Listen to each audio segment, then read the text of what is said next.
Ora então, sejam muito bem-vindos a mais um podcast Sem Barbas na Língua, exclusivozinho para os patronos, talvez com um pequeno teaser para os comuns mortais. Vamos ver se hoje vamos fazer essa estratégia de marketing ou não. Seja como for, como é que vai o Gonçalves? Esse 25 Estou de bem, abril? é possível que ouça o meu filho chorar agora, porque eu acho que ele acabou de acordar. Eu acho que ele ainda não se manifestou nesse podcast, já leva 10 meses, tenho conseguido, mas é possível que hoje o ouçam. Ele está a As ficar chibatadas do dia, é? Hoje, como gravamos uma hora um bocadinho mais tarde, está na hora dele apanhar porrada, não é? Exatamente. Para lhe tirar o diabo do corpo.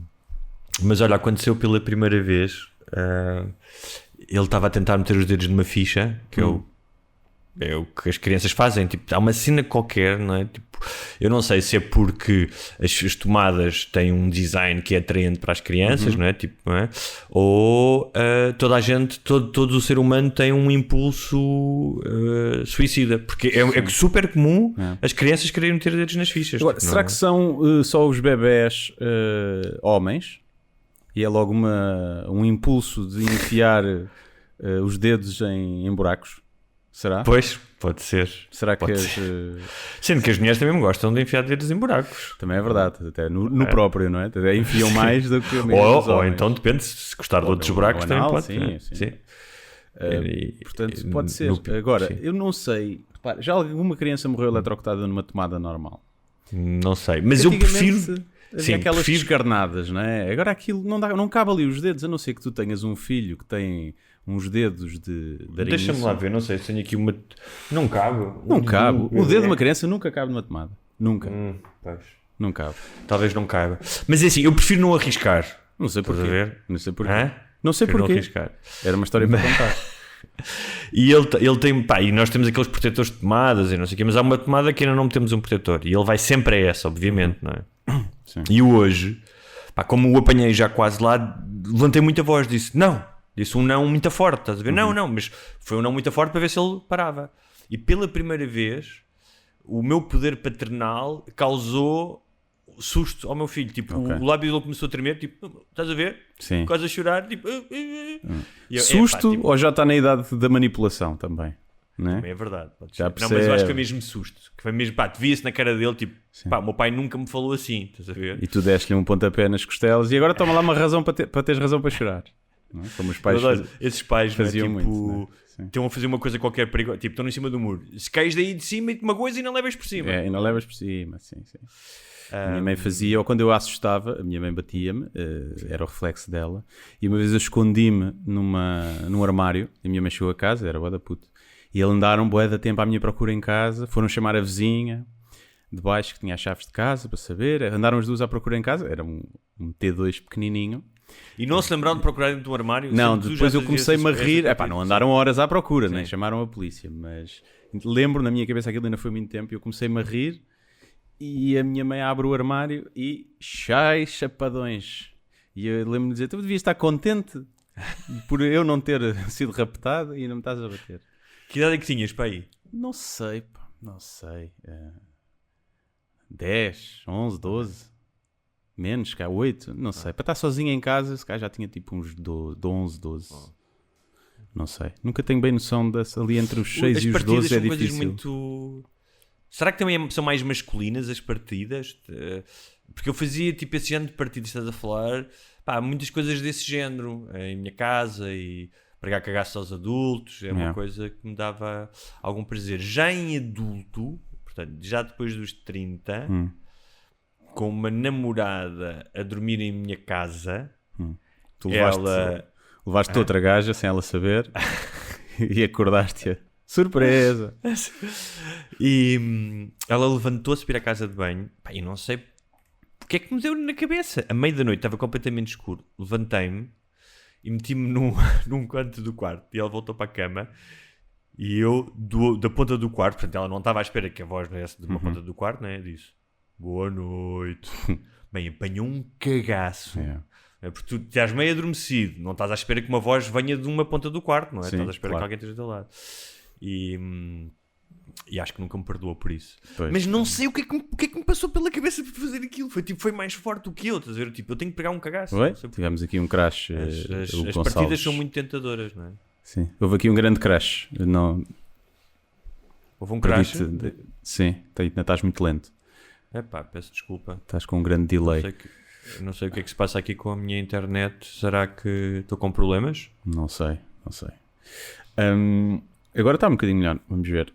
O que é que eu ia dizer? Das partidas, tá? Sim, eu tinha um amigo, eu tenho ainda, que ele se assusta com muita facilidade. E descobri isso sem querer, quando tinha para aí, sei lá, uns 15 ou 16 anos, em que ele estava em minha casa, estava a dormir na minha casa. E eu fui, estávamos a jogar computador, e eu fui à casa de banho, e voltei para falar com ele. E ele pensava que eu estava na casa de banho, e então eu falei-lhe assim mesmo ao ouvido, e disse-lhe qualquer coisa, acho que era tipo que ele não tinha escova de dentes, e eu disse, olha, lavas com o dedinho. E eu cheguei ao pé dele e disse assim, lavas com o dedinho. Bem, ele manda um grito, mas um grito histérico, uma coisa, e eu chorei a rir, e a partir daí descobri um entretém para a minha vida, que era pregar-lhe cagaços. Então tenho até filmados bons cagaços dele. Ele chegava a tirar-se para o chão, com o susto, e mandava-se para o chão. E então tenho assim muita coisa engraçada. Há muito tempo não lhe prego um susto, por acaso. E amanhã vou jantar com ele, se calhar. Olha, se calhar no YouTube há grandes coletâneas de sustos. Por exemplo, o Ridiculousness da MTV tem vários vídeos, várias sequências só sobre sustos. Muito engraçado. Gajos que assustam pais e namoradas. Essa cena de assustares a tua namorada fez-me lembrar uma história que não tem nada a ver, e não façam isto porque é violação, mas o conceito é giro. Eu acho que já deve ter contado, que é o chamado ghosting, que é, primeiro tens que viver num resto de chão, idealmente uma vivenda, e vais para a cama com uma rapariga, não é? E estás, idealmente, luz apagada e ela de quadro, para não te ver a cara, e estás com outro amigo lá, mas ela não sabe. Percebes? E então fazem um tag team. Tu sais e ele entra, e depois tu vais à janela e diz-lhe adeus, percebes? E ela não percebeu. E ela está ali a fazer sexo, mas é que está a fazer contigo. Sabes que há uma diferença entre uma partida e crime. É o que eu estou a dizer. Eu comecei por dizer isto, não façam isto que é violação. No entanto, é um conceito muito engraçado. Bem, isso deve ser horrível. Deve ser um nó no cérebro, mas por outro lado está-lhe a saber bem, não é? Ela não sabia. Raparigas tem que ser alguém com um pênis parecido com o teu. Que é para ela não notar a diferença. Que é, uma rapariga leva um rapaz e entra só para casa e diz, olha, mete aí, vou apagar as luzes e vou-te fazer um bico. E depois ela diz, vou só ali à casa de banho mudar de roupa, e quando volta é um amigo dela. E depois acendes a luz e é um amigo, é uma então tem que estar mesmo escuro, sabes? Sim. Tem que estar mesmo escuro. Mas depois começas a sentir assim uma lixa no teu pénis, que é o queixo. Ou melhor, o broche está melhor. E tu vês, bem, grande skill, não é que aprendeste isso? E é porque é alguém que sabe como é que gosta. Não é? Sim. Portanto, fica a sugestão de... Sugestões neste programa começaram mais cedo. Em vez de livros... em vez de livros e de música e outras coisas do género, é como ser preso sim. depois de cometer um crime sexual. Exatamente. Vejam lá. Isso é engraçado. Será que se tu fosses apresentado... Imagina. Mas assim, não foste tu que fizeste a violação, na verdade, é outro gajo. Claro. Mas tu és cúmplice. És cúmplice. Provavelmente. Não, deixaste entrar alguém numa casa. Mas imagina isto. É óbvio porque é que tipo um gajo, ou seja, tu deixaste entrar um gajo dentro de casa de uma pessoa com quem estás a violar, não é? É óbvio porque é que é um crime. Sim. Portanto, se essa mulher for à polícia e fizer essa queixa e explicar, principalmente estes tipos vão ser interrogados e detidos. Mas imagina o contrário. Ninguém que é uma queria mulher, saber. O homem não queria saber, era Natal para ele, não é? Não, e há um gajo, ou seja, a mulher vai à casa de banho, vem um gajo, um amigo dela. Vem um gajo, ok. Vem um gajo, não é uma gaja, vem um gajo. Então, mas se viesse uma gaja, nenhum homem ia à polícia. Ó seu guarda, então não é que ela me está a sacar um bico e de repente aparece uma amiga para me sacar o bico e ninguém me diz nada, porque estava escuro. Sim. O guarda ficava a olhar para ele, mas você é paneleiro, ok? Mas imagina que é um gajo e tu vais à guarda, vais à polícia para apresentar queixa? Não, porque, não... Mas porquê? É uma espécie de violação, é uma coisa feita, é um ato sexual feito contra a tua vontade. Mas... Se tu fores hetero, não é? Mas mesmo que não sejas hetero, é contra a tua vontade, se vem outra pessoa, não é? Está bem. Sim. Mas não... Eu acho que isso não me iria causar dano psicológico. Percebes? Era tipo... Claro, sim. Pá, não ficava com traumas para a vida, era só tipo... mano... Sim, eu também não sério. sei. Sim. Quando terminares isso, a gente vai ter uma conversa, né? Não, acho que não ia causar dano. E então não sei se faria queixa, depende... Epá, só se, mas imagina que ela é psicopata completamente e fez isso nesse sentido. Epá, aí eu apresento queixa, nem que seja para lhe ensinar uma lição. Mas não há aquele dano, não é? Que há nas mulheres. Mas imagina que tu ires... Eu percebo isso, não é? Não há aquele dano e não... Mas imagina que tu, que sim, que és um gajo mais sensível e que aquilo é altamente ofensivo para ti e te causa um trauma. Imagina que tu entrares numa esquadra de polícia e dizes isso. Olha, estava uma mulher a fazer um bico e de repente é um gajo. Yeah. E ele, primeiro, mas era um travesti, é isso que quer dizer. Tu tens que explicar essa história também muito bem. Acho que ninguém, não vai dar em nada isso, não é? Não ia ser contado, nem iam contar como violação nos tribunais. Não. Às vezes, quando são homens que violam mulheres, já saem com pena suspensa. Exatamente. Não é? Já as penas já são baixas. Imagina nesse caso. Nesse caso era tipo, pronto, vá, pague lá 500 euros ao moço, pronto, por lhe ter deixado de dispar a pila. Pronto, vá, tome lá. Uma indenizaçãozita. Mas olha, no outro dia aconteceu uma coisa. Estava com o meu filho, até me lembrei de ti e do podcast, e depois não apontei isso e esqueci-me. E agora a falarmos da polícia voltou aqui à tona.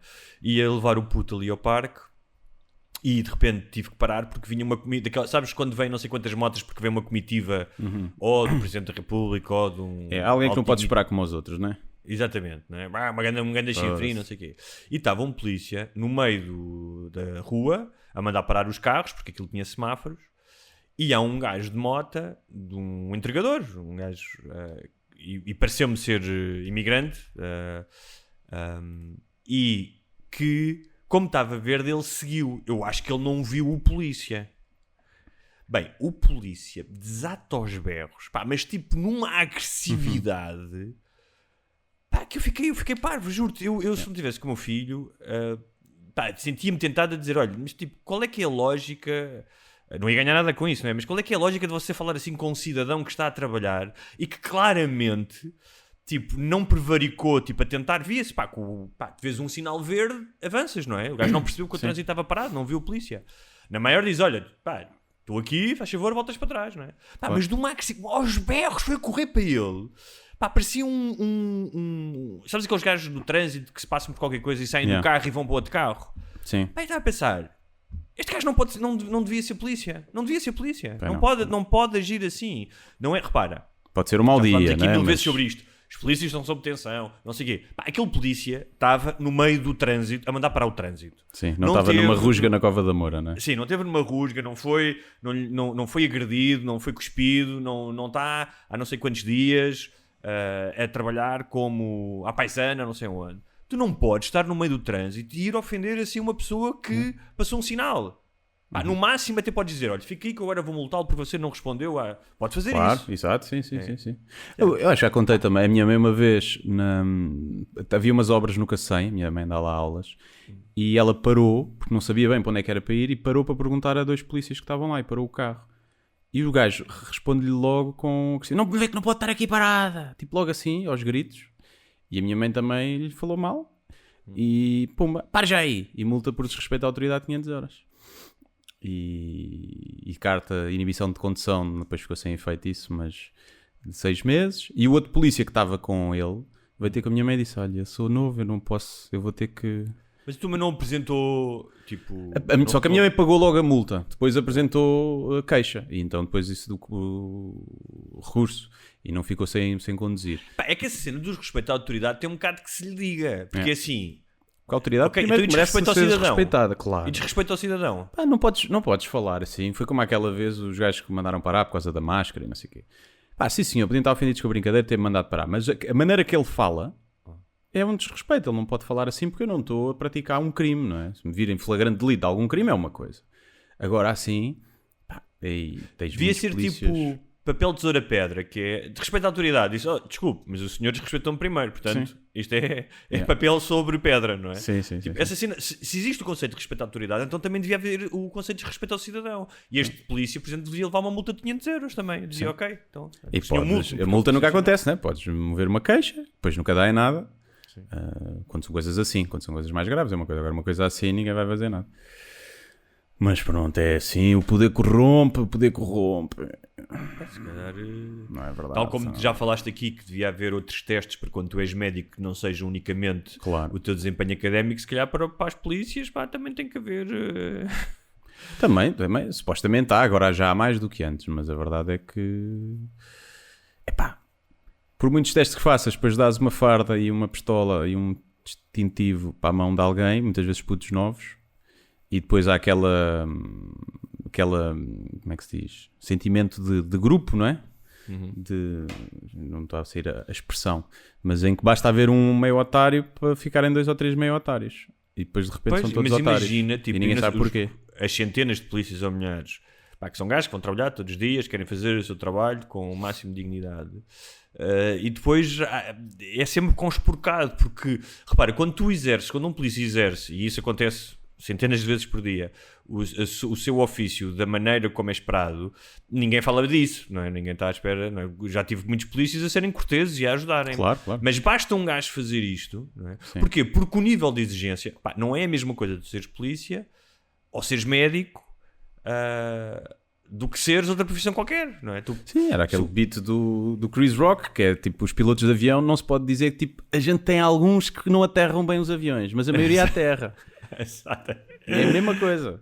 Tipo, os polícias não pode haver alguns maus, como os médicos não pode haver gajos a fazer operação ao coração, que é tipo, aqui no hospital há um ou outro que às vezes vai ver. Às vezes tem bué de treme-lhe bué as mãos. O gajo teve a ver que teve nos copos ontem, veio para aqui todo ressacado, e enquanto então, não beber outra vez. Mas na maioria são todos muito bons. Assim.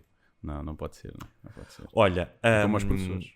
Queria-te utilizar, cruzar o teu conhecimento sobre as pequenas minudências da convivência social e das diferenças entre os géneros para esclareceres uma coisa. Porque eu tive uma conversa com a minha namorada que foi, nós íamos sair e ela diz, vai-te lá arranjar.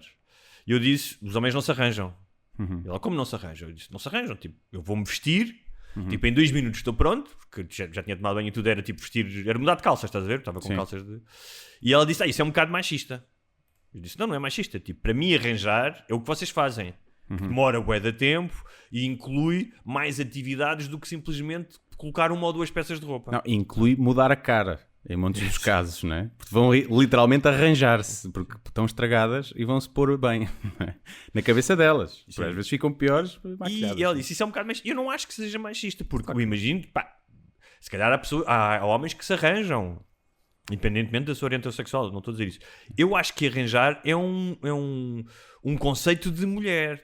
Tu arranjas-te quando vais sair? Não. Até posso usar a expressão, vou-me arranjar, mas acho que não uso. Se calhar pode acontecer, ou pode ser utilizado esse termo imagina, vais para um casamento, ou para uma cena em que te vais vestir melhor, é que te vais aperaltar um bocadinho. E aí talvez seja arranjar. Podes usar, mas mesmo assim, vai arranjar o cabelo. A gente arranja o cabelo. A gente não arranja a cara. Não há nada para arranjar aqui. O cabelo. Eu nem me penteio, eu saio do banho. Não possuo um pente há anos. Eu não tenho um pente, eu saio do banho, passo a toalha e faço assim com as mãos para ele não ficar demasiado cientista louco. Sim. Não, as mulheres é que se arranjam. Porque elas é que têm que andar arranjadas. Um homem nunca diz que ela anda muito arranjada. Até isso se diz. Nunca se diz de um homem aquele homem é muito arranjado ou anda muito arranjado. E portanto daí, como também não se usa o adjetivo, também não se usa o verbo, penso eu. Claro. Não é?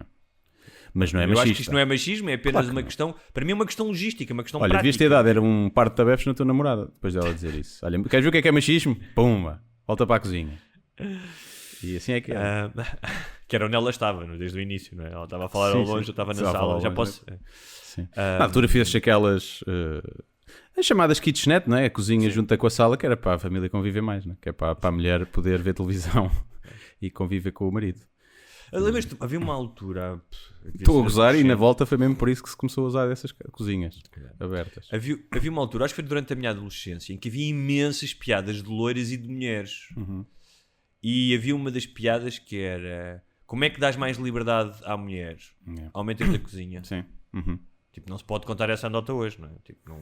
Pode, eu acho que pode. Não, pode, obviamente. A questão é que não é que a anedota não tenha piada, é que hoje em dia os homens cozinham tanto, percebes? Ou mais do que as mulheres, especialmente nas gerações mais novas. Portanto, a piada deixou de ter de ser factual, porque aí tinha piada porque acontecia mesmo, não por ser o lugar delas, mas porque as mulheres estavam horas a cozinhar o dia inteiro, não é? Hoje em dia, também, qual é que é a mulher que está 6 horas na cozinha? Claro, mas é assim, tinha piada no sentido em que tu estavas a diminuir a mulher e dizias que a mulher só tinha capacidade para estar na cozinha e que havia um ascendente do homem que era quem mandava. Não vejo por aí. Não vejo que fosse... A Gênesis era essa. A Gênesis era essa, mas acho que não nos ríamos. A Gênesis da piada era a inferioridade da mulher, não é? A Gênesis talvez, mas não nos ríamos disso, acho eu, obrigatoriamente. Rias-te da curva, não é? Tipo, não estás à espera da punchline. Sim, claro. E é uma coisa tipo... haveria homens que se riem, realmente, não sei o quê. Também haveria disso. Mas a verdade é que também tinha a ver com o papel da mulher, que era passar muito tempo na cozinha. Porque também não trabalhava, não é? Não tinha trabalho, então passava muito tempo na cozinha. Portanto, também havia... Quer dizer, queres dar mais liberdade ao homem? Olha, dás-lhe mais espaço na linha de montagem da fábrica onde ele está 16 horas por dia a trabalhar, não é? Enquanto a mulher está na cozinha, no bem bom. Essa também é essa, não é? Portanto, não é machismo. Não é machismo.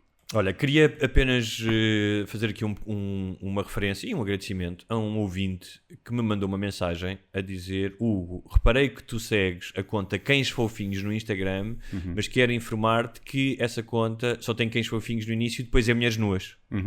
Como se tu não soubesses. Não sabias? Como se tu não soubesses. Não sabias? Não fazia mesmo. Mas tínhamos falado disso na altura que tu que instalaste o Instagram. Que ele tem sempre um carrossel, é um cão fofinho, e tu passas para o lado e é sempre uma ou duas gajas ótimas. Juro que não sabia. Tem aquele carrossel, sabes? Tens várias fotos juntas. Sim. E é sempre isso. E que são sempre gajas estupendas, não é? Não vamos mentir. Por acaso eu acho que seguia isso, mas não me aparece há muito tempo, até pensei que tivesse desaparecido. Aquilo depois houve várias cópias. Fofinhos, e é muito engraçado, porque no dia em que ele mandou essa mensagem... Depois, porque às vezes aparece, tu vês o cão fofinho e depois aparece, tal como no carrossel, tu vês uma foto e depois aparece no feed o mesmo post, mas com outra foto. Sim, não é? sim. Então é engraçado que no dia em que ele me avisou disso foi a primeira vez que eu vi uma gaja toda descascada. Toda descascada não, porque o Instagram não tem gaja descascada. Não, tá, quer dizer, tem um fiozinho, não é? Deixa-me só atender aqui Nuno Pires em direto. Okay. Estou, Nuno Pires, estás em direto para o podcast Sem Barbas na Língua. Ligo sempre, não é? Faz parte, não é? Ligo depois, desculpa lá. Mas queres dizer alguma coisa? Diz olá ao Hugo. Olá Hugo, como é que estás? Eu estou bem, tenho só uma dúvida. Olha, ainda bem que foste fazer preliminares como estava combinado, pá. Gostei muito de ver fazer stand-up, está bem? Pimbas. Já agora baixo. Beijinho, malta, bom trabalho. Olha, espera, eu quero fazer uma pergunta. Eu não consigo ouvi-lo, pá. Pois ele não está a conseguir ouvir, é verdade. Então pergunta-lhe porque é que ele tem uma fotografia. Porque é que tens uma fotografia num túnel? Porque sou artista e jovem. Ok, em contraluz, atenção, não é? Porque está uma boa foto, Até levaste um like meu e olha que o meu like é muito valioso. É raro, até para mim é raro. Manda-lhe um abraço. Tchau, um abraço, Hugo. Onde estávamos? É assim, eu gosto de desiludir pessoas, não é? Porque aliás, toda a gente estava à espera do meu stand-up, não é? Era guardadíssimo. Foi por isso que aquilo esgotou tudo. Exatamente. Exatamente. Olha, estávamos a falar dos cães fofinhos. Sim. Sim, da nudez, não é assim? Pois não tem nudez completa, mas há nudez menos sexual do que aquela semi-nudez que aparece. Imagina, uma nudez de topless na praia. Não é sexual. Sim. A não ser que sejam bagos excelsos. Sim, não, uma nudez de consultório médico. Sim, não é? Para alguns, se calhar será, não é? Deve haver toda uma categoria. Mas aquela nudez é muito mais sexual. Até porque não vês tudo, mas só não vês o mamilo mas vês às vezes as bordinhas do pipi a sair das cuecas. Okay. É uma coisa que eu acho muita piada, por acaso, devo confessar. essa palavra piada nesse contexto tem uma amplitude enorme. Porque pode ter realmente piada, de ser engraçado, mas pode ser piada no sentido de ser interessante, não é? E de causar Não, é só cócegas. Sim. É sexy. Sim. Sexy Sexy / javarde. Olha, queria o primeiro tema. Primeiro não, já temos alguns, mas um dos temas de hoje era a questão do mercado das emoções. Especialmente na comunicação social, não é? Que tem vindo a crescer cada vez mais, não é de hoje, mas desde os incêndios de Pedrógão com imagens de drone e musiquinha clássica, não é? Em câmara lenta, agora com a guerra a mesma coisa, e muito recentemente houve um episódio com uma jornalista da CNN, uma jornalista pivô, que está em estúdio, portanto está a dar as notícias, por causa de uma imagem de uma criança de 2 anos, ainda de fraldas, que tinha as informações, os contactos fundamentais que lhe chegou ao meio nas costas, e a pivô, ao ver essas imagens, chorou. E não há nenhum problema nisso, todos nós temos o direito de nos emocionar. Sim. A verdade é que quando tu és um jornalista, especialmente um pivô, ou seja, o teu dever de manteres tentares controlar os teus sentimentos é maior porque tu és o mensageiro da notícia, e jornalismo não é cinema, não é ficção, não é programa da tarde, não é? Mas algum médico em algum momento também se pode emocionar, ou seja, todos nós temos esse direito, não há nenhum problema nisso. Agora, sendo que, eu volto a repetir, há pelo menos uma expectativa profissional de quando tu és jornalismo, não é? Porque se tu começas se tu fazes isso constantemente, não é? Sim. Ou seja, se tu te emocionas em direto, ou quando estás a fazer uma coisa constantemente, estás a vulgarizar a tua profissão, vulgarizar no sentido em que a tua profissão não é passar sentimentos, a tua profissão é passar informação. Não é? Só que era giro uma pivô que chora sempre em todas as notícias, não é? Sim, tipo do género, sei lá, tipo, agora, uma cadeia de lojas vai fechar, e era a minha cadeia de lojas preferida. Agora, reforça um bocado o estereótipo que as mulheres choram muito, não é? E que não conseguem ser profissionais. Aliás, eu não faço confusão nenhuma isso. Eu acho piada os jornalistas, mesmo os pivôs que têm assim uma cena mais séria, mostrarem algum lado sentimento. Acho que é giro. E desde que tivemos o Rodrigo Guedes Carvalho a recitar poemas durante a pandemia toda, vale tudo, não é? Vale tudo neste momento. Mas isso é aí que a única coisa que eu achei é que aquela mãe que pôs os contactos nas costas do filho, aquilo não parecia tinta permanente. Eu não sei se aquilo à mínima chuva não saía logo, e não sei se foi bem jogado, mas pronto. Mas também me emocionou. É para fazer bem feito, não é? Também me emocionou essa foto, não é? Se bem que uma pessoa depois nunca sabe o que é verdade ou não. Mas a questão aqui ou seja, a questão, como eu disse, pode acontecer, a mim não me choca nada que isso aconteça. Agora, o que acontece é, quando a CNN faz CNN, que é luz de baixo, atenção, não é? Quando a CNN faz um clipe promocional, com a musiquinha, não é? Para puxar a lágrima, a mostrar o choro da pivô e o consolo do colega. Ela própria vai a programas de entretenimento falar de como é que se sentiu enquanto mãe. Aí está tudo errado. Porque aí é a mercantilização do jornalismo. E apesar de eu não ser inocente, já ter sido jornalista, saber que os órgãos de comunicação social têm que viver, são um negócio, não são um negócio qualquer. Por isso é que há um código deontológico. Tal como quando tu não és médico, não é uma profissão qualquer, também há um código deontológico para seguir. Ou como nós falámos dos polícias. Quando tu vais, quando o alegado sofrimento dela, porque eu sou mãe, não é? Se sobrepõe à guerra, ao para mim, aí perdem-me logo. Como se eu não pudesse, quem não é pai ou mãe, não pudesse sensibilizar-se com a morte das crianças. Claro. Quem não tem filhos é tudo psicopatas que acha que os orfanatos é tudo infantil, é tudo parte de diversões. Aquelas pessoas que têm cães em vez de ter filhos. Sim, que as pessoas que se insurgem como agora qualquer dia também tratam os animais como crianças. Tipo, tu não percebes. Tipo, eu sensibilizo-me bastante de crianças a morrer. Claro. Desde sempre. Eu vejo uma criança a morrer, ou uma criança a cair no chão e a chorar, e aquilo faz-me confusão, não é? Só que as pessoas acham que quem tem filhos acha que tem como os católicos acham que tem a estrela da moralidade, não é? Da ética. A malta que é pai, não toda, não te estou aqui a acusar a ti, tem essa também. Acha que é uma pessoa mais ética e mais moral do que os outros que não têm. Sim.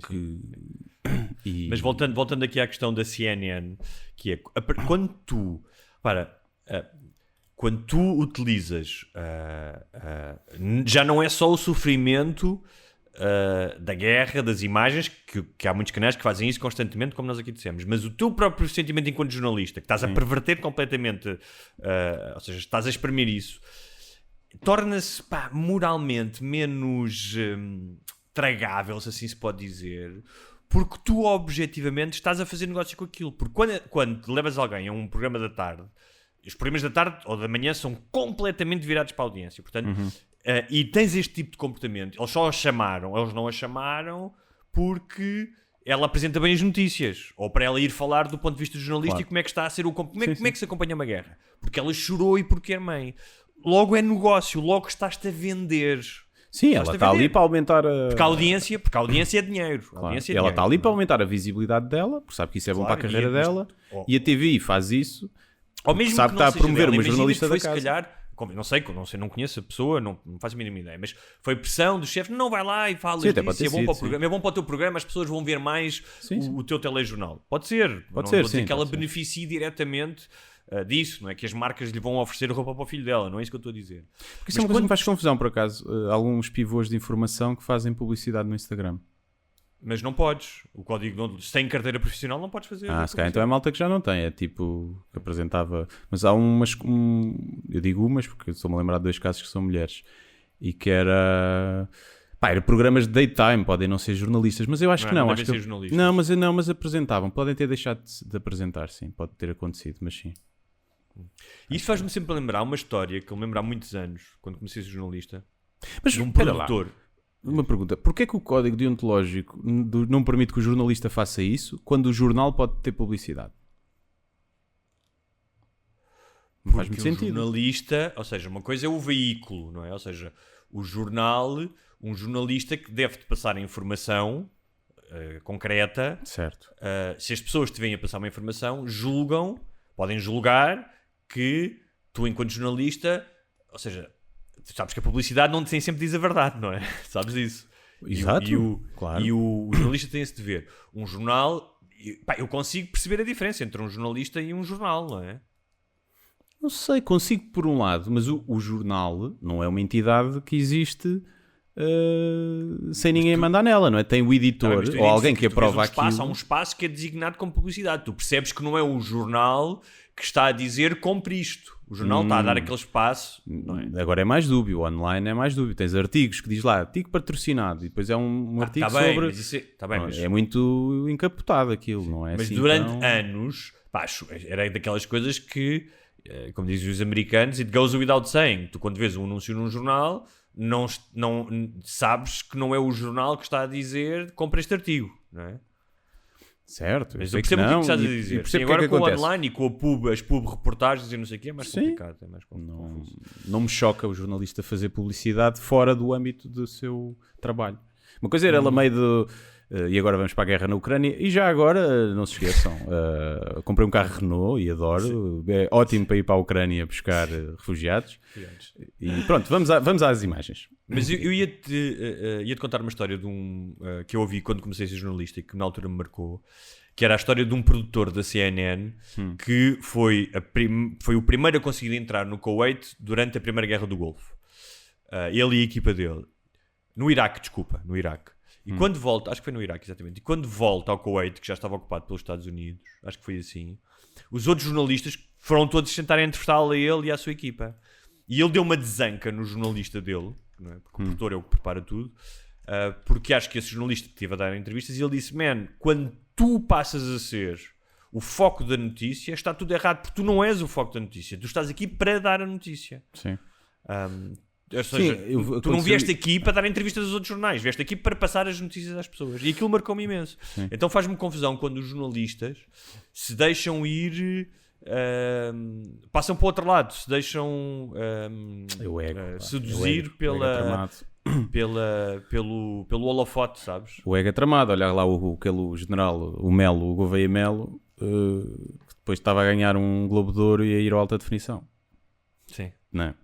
Mas eu por acaso ontem reparei, acho que foi ontem, eu estava a ver telejornal e estava uma reportagem, não sei se era, acho que era da SIC, e estava um jornalista lá na Ucrânia e estava lá a mostrar, a vestir-se todo e não sei o quê. E aquilo também me parecia uma reportagem mais de olhem como eu sou mau e macho e corajoso que estou aqui. E depois era tudo, agora temos que correr porque esta zona podemos ser bombardeados a qualquer momento. E eu, será que podem? será que é assim tão perigoso estar aí? Mas estás a ver, essa cena do... Pá, tu não tens que dizer isso, temos que correr. Isso é importante para a notícia ou tu estás lá para noticiar o que está a acontecer? Sim. Tu não estás lá para noticiar que é perigoso estar na guerra. As pessoas já sabem que é perigoso estar na guerra. E o gajo fez essa merda de quando os jornalistas... Mais uma vez, quando os jornalistas se põem, olhem como eu sou corajoso e estou a correr e é perigoso. Não. Tu estás num cenário de guerra, tu filmas o que está a acontecer e dizes, olha, estão aqui bombas aqui, não precisas dizer que é perigoso, as pessoas sabem isso. Sim. E é aquele jornalista que faz com a Joana Latino aquela cena de no verão irem às festas todas das aldeias, durante 30 dias vão a 30 sítios. Que por acaso acho que é uma reportagem, não é bem feito aquilo, mas é um conceito de giro.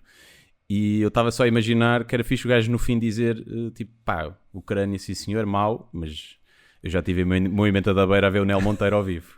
Portanto, calma lá, também não é assim tão mau. E pensei que ele fosse terminar assim, mas não. Terminou, temos que ir para o abrigo porque vão bombardear. Ufa, conseguimos, mas foi por pouco. Será que foi assim por pouco? Ou foi... rebentaram estalinhos? Isso é quase desrespeitoso para as pessoas que realmente estão lá involuntariamente. Que têm que... Estão a tentar levar a sua vida adiante e que de repente estão ao meio do dia, estão na escola, estão onde quer que seja e têm que ir para um abrigo. Ele está lá, de certa maneira, é um privilegiado por estar lá.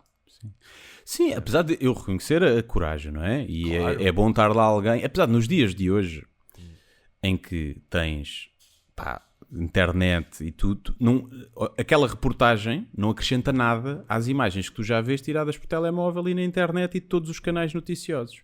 Portanto, aquilo... Sim, eu não sei onde é que ele está. E de repente assim, sem tirar valor, depende do que é que tu estás a fazer, não é? Porque uma coisa é, tu podes estar... Já me aconteceu isso, já tive em reportagem, e havia gajos que faziam direto, quase sem sair do hotel, não é? Sim, havia aquele que, uma vez que explodiram, havia uma imagem, já não sei se foi na guerra do... Qual é que foi? Que o gajo estava no hotel, acho que foi a dar a entrevista, e de repente há uma bomba que cai no hotel, ou um míssil. E então rebenta, aquilo treme tudo e o gajo fica tipo coisa e continua a dar a notícia. Português, já não me lembro quem era e há quanto tempo. Mas repara, não sei se é o caso desse jornalista a dizer, mas tu podes estar hoje em dia em certos dias da Ucrânia, em certos lugares da Ucrânia, em que estás relativamente seguro, não é? Uma coisa é tu ires para uma frente de batalha em que podes ser capturado e que estás em fogo cruzado ou numa cidade que está a ser bombardeada no ar. Há sítios na Ucrânia em que está relativamente seguro, não é? Nem todos os sítios da Ucrânia. Portanto, não sei. Mas isto para dizer, só para terminar, em relação a esta questão, é que tem havido uma degeneração, não é? Não só de canais como da CMTV, mas de muitos canais, de tornar a informação numa espécie de... quase reality show, ou seja, sim, em que basicamente há uma manipulação emocional, já para não falar da questão da bipolarização, dos A's contra os B's, não é? Há sempre uma visão manicaísta da coisa e bipolar, binária, queria dizer, mas esta questão de estar sempre a puxar para o sentimento e sempre a pôr musiquinhas em reportagens, não é fixe. Não é? Pois não, quer dizer, toda a gente se lembra bem quando foi Pedrógão. Sim. Né? Pedrógão foi, basta a usar os drones todos que a gente tem e fazer imagens lindíssimas da desgraça, sim, com musicazinha, para não falar de... Judite, estás a ver aquele cadáver? É pornografia da desgraça. É pornografia da desgraça, é isso. Mandaram a Judite para o pé do cadáver e tornou-se entretenimento, não é? Mas as notícias são entretenimento. Era aí que eu queria chegar, que é quando as notícias são entretenimento. Tornou-se entretenimento, mas é o que é. Cabe-nos a nós, como público, fechar um bocadinho os olhos a isso e tentar... Sim, eu como não vejo praticamente notícias na televisão, é raríssimo, felizmente não estou muito disposto a isso, mas desta vez fiquei atento. Olha, comemoraste o 25 de Abril, o que é que fizeste? Nada, absolutamente nada é que eu comemorei, nem me lembrei bem, Não me lembrei, também já escrevi, todos os anos escrevi sobre 25 de Abril, não tinha mais nada a dizer. Claro. E então não disse nada, não comemorei nada. Olha, mas queria-te dizer, eu estive no Museu do Aljube, naquela iniciativa que falei aqui. O Museu do Aljube é o Museu da Resistência. Estiveste lá com... És um vendido, não é? Estiveste lá com as elites, com o Presidente da Câmara. Não é? É isso que eu queria contar, essa é uma das histórias que queria contar. Lá, e o museu, aconselho vivamente as pessoas a irem ao museu. O museu está muito, muito fixe. As exposições que estão lá, seja a permanente, seja agora a que está lá, que é sobre a guerra colonial, vão lá muitas escolas, mas pá, levem os vossos filhos, é uma boa maneira deles aprenderem. É curioso ver lá muitas crianças, mas de aprenderem o que era o Estado Novo e o que era a tortura. Onde é hoje o Museu do Aljube era uma cadeia onde estavam os presos políticos e onde eram torturados. Eu estava, havia vários artistas lá, e eu, que não sou artista, mas estava a meu cargo fazer um mural, e a minha ideia foi ir buscar frases da altura. Havia um manancial de frases, eu já as tinha porque do livro, não é? por causa do romance que estou a escrever, mas um manancial de frases da altura, de 74, 75 e 76, durante o PREC. Os murais eram um bocado as redes sociais da altura, era assim que as pessoas comunicavam, não havia rede social. Pá, e há frases... Sendo que para os haters dá bué trabalho, não é? Tu depois escreves lá, vai lá o hater e escreve e tens que comprar tinta, tens que comprar um rolo... E escreve sem saber se a outra pessoa vai ver, não é? Exatamente. Isso realmente é o hater nessa altura, coitadinho, tinha muito trabalho. Eu estive lá na sexta e no sábado, pá, estava imensa gente, fiquei surpreendido. Então a minha ideia era, eu fiz uma compilação de frases, dessas frases da época, algumas com bastante humor, outras muito politizadas e tal, e outras do Zé Mário Branco, do Sérgio Godinho, de poetas da altura. E a minha ideia era, quando iam lá as pessoas, mais até os miúdos, era falar um bocado daquelas frases, para quem quisesse falar, e dizia, olha, se quiser utiliza uma destas frases, que estava lá à lista, mas tipo, escreva o que é que acha sobre o 25 de Abril, e pronto, ia falando. E é engraçado, porque a primeira pessoa que escreveu lá foi uma miúda, pai de 10 anos, e estava a ver as frases, e eu disse, então, vais escolher alguma? Ela, já escolhi. E eu, qual é que escolheste? Ela, Morta a PID. Foi logo, tipo, eu, ok. Ele, sabes o que é a PID? E ela, claro que sei o que é a PID. E escreveu lá, Morta a PID. E o pai dela disse, não sei quantas, foste escolher a mais forte. Depois o pai foi escolher uma frase mais fofinha. A PID não era assim tão má, a filha, né? E entretanto, ela vira-se outra coisa engraçada. Pá, essa miúda era muito engraçada. Eu pensei, bem, se isto for invadido por fascistas, eu já sei quem é que quer ter a minha trincheira. É que vai ser esta miúda vai ser tipo aquela Mila Jovovich no Resident Evil, estás a ver? Tipo, e então ela virou-se, estava a ler as frases e disse, porquê é que está aqui uma frase que é abaixo os camaleões? E era das poucas frases que não tinha pensado, mas depois cheguei à conclusão, a conversar com o pai dela e com ela, que era, na altura havia imensos viras casacas, malta que era ultrafascista no dia 24 e de repente andava nas manifestações pela liberdade no dia 25 e 26. Então era isso. Mas, só para tirei aqui duas ou três frases. Dá-lhe, espera aí, eu vou só ali fechar uma porta. Então pronto, enquanto o Guilherme não está aqui, vou recuperar algumas dessas frases da época, enquanto ele fecha a porta. Ele ultimamente tem sempre motivos para se ausentar. Também, assim, não é? Lá vem ele. Não foi para isto que... Olha, Guilherme, não foi para isto que se fez o 25 de Abril. A máquina de lavar louça. Não foi para isto que se fez o 25 de Abril. Não foi na senhora. Que é uma frase que eu ouço muito. Estava-te a dizer que havia várias frases com humor. E até as pessoas estavam a perguntar porque é que achava isso. Eu estava a dizer que achava que quando tu estás 48 anos debaixo de uma ditadura, pá, claramente o humor é algo subversivo e é algo de alívio, é um escape, não é? Por isso é que o teatro de revista tinha tanto sucesso. E aquela altura, especialmente ali o do PREC, ou seja, aquelas pessoas que não estavam habituadas à liberdade e de repente tinham a liberdade, há um extravasar, há uma coisa quase nonsense, não é? Ou seja, tu vais ao limite contrário. Tu precisas de extravasar toda 48 anos comprimidos ali. Então eu acho que o humor, nessa altura, pá, teve um espaço, não é? E a ideia até as coisas mais nonsense, como por exemplo, abaixo os telhados, a chuva é do povo. Eu adoro esta. Outra é, abaixo a foice e o martelo, viva o Black & Decker. Abaixo os ovos estrelados, os pintainhos têm o direito a nascer. Abaixo a reação, viva o motor a hélice. Anarquia, Porque que essa dos sim, pintainhos é falsa, porque o ovo, não é, o ovo que nós consumimos não é fecundado, não é? Portanto, tu és daqueles gajos que há uma piada e o gajo reclama, isto não é bem assim, não é? tem que ser. As piadas muitas vezes se partem de uma premissa falsa, é muito difícil um gajo rir-se, porque é o tal suspension of disbelief. Se passa daí, tu ficas tipo, então, mas aquilo não é. Então, mas aquilo não é. Aquilo é período de galinha, não está fecundado.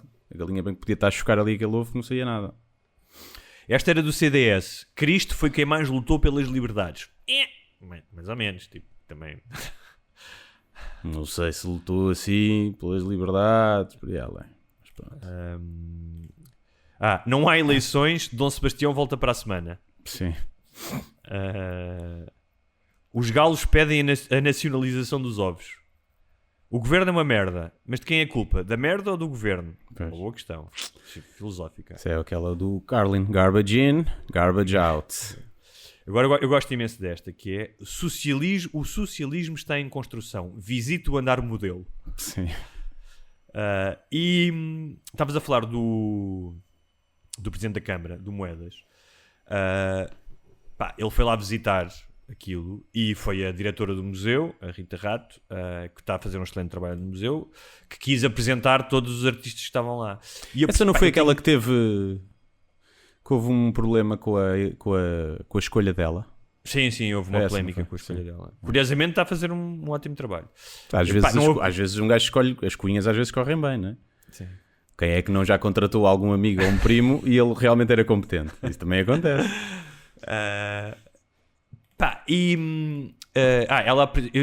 Então ela apresentou-me, estás ali, és um gajo que és convidado para fazer uma coisa, aceitas fazer aquela coisa, vem, ela diz, olha, foi ela que te convidou, ela diz, olha, está aqui ia-te pedir que explicasse ao Presidente da Câmara que veio cá ver o que é que estás a fazer, e tu dizes obviamente que sim, não é? Não vais, és um gajo cortês e educado. Mas explica-lhe em palavras fáceis, porque... Agora, eu percebo uma coisa que é, eu tenho zero jeito para merdas protocolares. Não tenho mesmo zero tipo. Eu nunca seria um político, eu nunca seria convidado provavelmente para liderar uma comitiva qualquer de cultura, se calhar pela boca morre o peixe, mas não tenho, para fazer a cena protocolar não tenho jeito nenhum.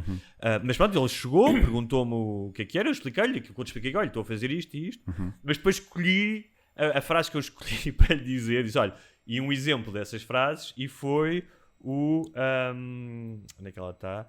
Mortos da vala comum, ocupai os jazigos de família, que é uma das minhas preferidas. Sim. E ele riu-se, não sei se foi, se achou realmente graça, ou se percebeu a subversão, não é?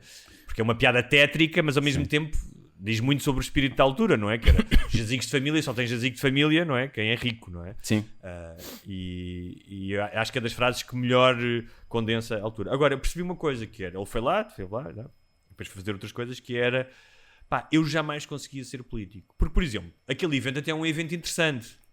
É giro, as pessoas estão lá, havia música, havia gente interessante, havia discussão, não sei o quê. Mas ele daquele evento provavelmente teve que ir para outro e para outro. Tu seres político é um constante carrossel de secas. Tens que ir à inauguração do quartel de bombeiros, tens que ir à quermesse da paróquia não sei de onde, e não tu nunca paras. É uma grande seca ser político. Imagina. Sim, mas há vidas piores, não é? Há vidas piorzitas. Claro, está bem. Mas sim, acho que só vai para político, e esse é um dos males também da profissão não ser propriamente interessante, de alguns cargos, é quem quer o poder, não é? E não quem quer mudar alguma coisa. E quem quer o poder está disposto a papar essas secas todas. Não estás a generalizar? Não achas que há gente que realmente quer mudar alguma coisa? Não. 90% não. Dos partidos grandes, não acredito. Acho que vão para ali porque é o que é. Mas tu não achas que acredito que possam ser jovens e idealistas. As coisas não têm que ser mutuamente exclusivas. Ou seja, tu podes querer mudar alguma coisa e querer poder. Mas a forma como... Imagina, acho que há ministros que não vêm da vida política tanto e que podem ir para lá porque acham que o cargo é interessante e às vezes até vão ganhar menos do que ganhariam nas empresas privadas onde estavam. Mas a malta toda que vem desde as Jotas até é um esquema... Tipo, aquilo vai fazendo uma seleção, não é? Há uma triagem em que só chega lá acima quem é menos idealista e mais ganancioso. Ou quem é mais hábil nas políticas que que são as políticas dentro do partido, ou seja, para chegares a cargos de poder, e não as políticas no sentido da polis, de mudar a cidade e de mudar o país. Então acho que é muito difícil alguém que tenha os ideais e que seja uma pessoa íntegra e que tenha mesmo aquele idealismo de querer mudar o mundo, de conseguir dar-se bem nesse meio, porque para chegar ao topo vai ter que fazer 1000 merdas, vai ter que fazer favores, vai ter que engolir sabres, vai ter que ser desleal, vai ter que fazer uma série de coisas, e essas pessoas que até poderiam chegar lá, acho que ficam eliminadas à partida. Geral, não quer dizer que não haja exceções, claro que sim, acho que há exceções, mas acho que regra geral o sistema está montado para quem quer ir para lá, não é bom da cabeça, e tem essa cena de poder e de importância, não sei o quê. E daí ser mais homens que provavelmente vão para a política também, porque o homem tem mais essa cena dos estatutos. Mas agora cada vez mais mulheres. Eu acho que essa ideia também só o homem que quer poder, Não quer dizer que só o homem quer poder. Ou seja, evolutivamente, tu podias, da psicologia evolutiva, até te poderia dizer que sim, mas cada vez, eu acho que as mulheres também gostam muito de poder. Aliás, falámos disso na semana passada, as mulheres gostam de homens com poder. Não é? Exato, por isso é que os homens gostam de poder. Porque sabem que as mulheres gostam de homens com poder. Porque se não fosse isso, os homens estavam-se a ganhar para o poder. Estavam todos deitados no sofá a ver televisão. Se as mulheres, já aqui disse, se as mulheres fizessem sexo como os homens querem fazer, que é com qualquer uma e a qualquer hora, os homens não iam para cargos de poder, não eram tão obcecados por poder. Vai lá tu para primeiro-ministro, não é? Sim, é tipo, para que se fazer, mas eu já opino o que eu quiser, para que é que eu vou estar agora aí? Mas olha, uma das coisas que eu reparei engraçadas foi muita gente de uma certa geração revia-se no sentido em que identificava as frases, lembrava-se delas e utilizava-as, ou frases do Zé Mário Branco e do Sérgio Godinho que estavam lá, ou de outros poetas e cantores, frases clássicas como o povo unido jamais será vencido, outras coisas do género. A nova geração, e teve imensa gente jovem, fiquei mesmo espantado com a quantidade de, eu sei que é um nicho, mas com a quantidade de gente jovem e estrangeiros, e é muito engraçado porque obviamente havia todo este imaginário do 25 de Abril, com estas frases e outras, mas depois o que tu notavas era que, com a base naquilo que era o 25 de Abril, que é a questão da liberdade, das causas, cada pessoa, especialmente os mais jovens, puxavam aquilo que estava ali a ser feito, que era um mural onde tu expressavas as tuas ideias ou as tuas reivindicações, para a sua narrativa atual. Ao fim e ao cabo, foi também para isso que se fez o 25 de Abril, para que passados 48 anos, há muitas causas que ainda não estão completamente concretizadas, mas outras surgirão e porque tu possas tê-las. Então era engraçado porque o que é que vis? Vários franceses apareceram lá e escreveram merdas sobre anti-Le Pen ou tipo a ameaça do fascismo em França. Outras, tiveste imensas miúdas a escreverem sobre a causa das mulheres, questões de género. Aliás, eu mandei-te uma altura numa fotografia, uma que teve graça, uma miúda que escreveu, que era: a alfabetização está quase a 100%, só falta o orgasmo feminino. Sim, também querem tudo agora. Também querem tudo. Querem saber ler e vir-se. Sim. A ignorância é uma benção. Uma pessoa que não sabe ler, não tem tanta coisa na cabeça, vence mais facilmente. Quem tem muita coisa na cabeça está ali a pensar e depois não se vem. Incantações com o mundo e depois não tem prazer sexual. Não se vem. E depois tinhas muitos, estavam lá muitos brasileiros, então aí muitas questões de raça, também questões de género, questões de trans, também havia lá frases dessas. Então achei interessante isso, achei interessante como é que diversas tribos, assim lhe podemos chamar, tinham diversas diferentes reivindicações e foram colocá-las ali no mural do 25 de Abril. Achei isso curioso, por acaso. Sim. E tu o que é que reivindicas? Mas mais sono, por exemplo. Mais horas de sono. Mais horas de sono, sim. Mais horas de sono. Sim, porque as pessoas dizem, né? Queres mais sono, mas tens sono.